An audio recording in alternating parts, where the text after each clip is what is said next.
আর আমার মাইকের আওয়াজ যেই বোনদের মায়েদের কানে যায়, আপনারাও নাশুকরি করবেন না, আপনার হাজবেন্ডের ক্যাপাসিটি অনুযায়ী সন্তুষ্ট থাকবেন, ঠিক কিনা? ঠিক কিনা?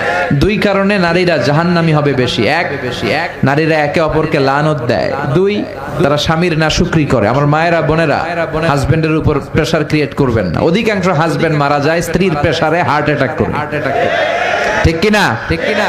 ওই সব ভুক্তভোগী কয় ঠিক। আল্লাহ ফ্যামিলি গুলারা জান্নাতের টুকরা বানায় দাও। স্ত্রীর প্রশংসা করতে রাজি আছেন তো? এক লোক ওয়াজে শুনেছে স্ত্রীর প্রশংসা করা দরকার, আগে সালাম দেওয়া দরকার।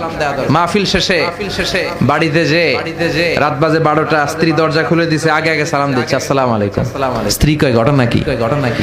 20 বছর সংসার করলাম, একদিনও সালাম দেন, আজকে হইলো কি?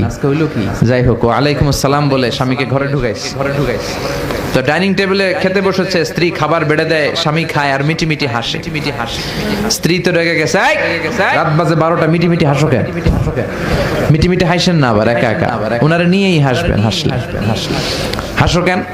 বলে হাসি কারণ আজকে তোমার রান্নাটা এত মজা হয়েছে না, আমার জীবনে এত মজার রান্না আমি খাই নাই। রান্না মজা হয়েছে শুনে স্ত্রী তো তেলে বেগুনে জ্বলে উঠছে। কি রান্না মজা হয়েছে মানে? বিগত 20 বছর ধরে তোমার রান্না করে খাওয়াই, একদিনও কইলে না মজা হয়েছে। আর আজকে পাশের ঘরের ভাবি একটু গরুর গোশতের তরকারি পাঠাইছিল, ওই তরকারি দিয়ে তোমার খাবার দিছি, রান্না বান্নার করি নাই। ওই বেডির রান্না তোমার এত ভালো লাগছে? খাও, জন্মের খাও, আরান্দম না। এরকম উল্টা পাল্টা প্রশংসা করা যাবে না। প্রশংসার আগে কনফার্ম হয়ে নেবেন, recheck, cross check and double check, যে রান্নাটা করেছিল কে।